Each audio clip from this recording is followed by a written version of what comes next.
আসসালামু আলাইকুম। কৃষকের জানালা পেজে আপনাদের সবাইকে স্বাগতম। চলে আসলাম ভুট্টার পাতা ঝলসানো রোগ।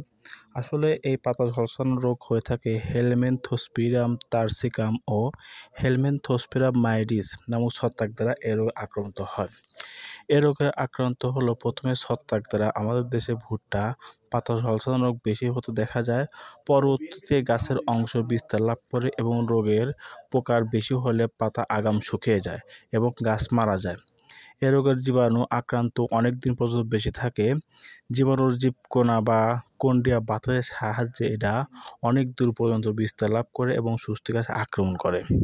বাতাসে আর্দ্রতা বেশি হলে অর্থাৎ 18 থেকে 17 ডিগ্রি সেলসিয়াস তাপমাত্রা হলে এ রোগ আক্রান্ত হয়।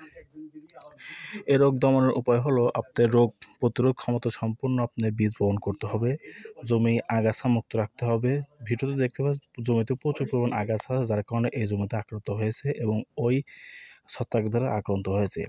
এবং প্রপিওরোতাল গ্রুপের ছত্রাকনাশক প্রতি লিটার পানিতে 1 মিলি হারে পানির সাথে মিশিয়ে 15 দিন পর পর স্প্রে করলে এ রোগ দমন করা সম্ভব।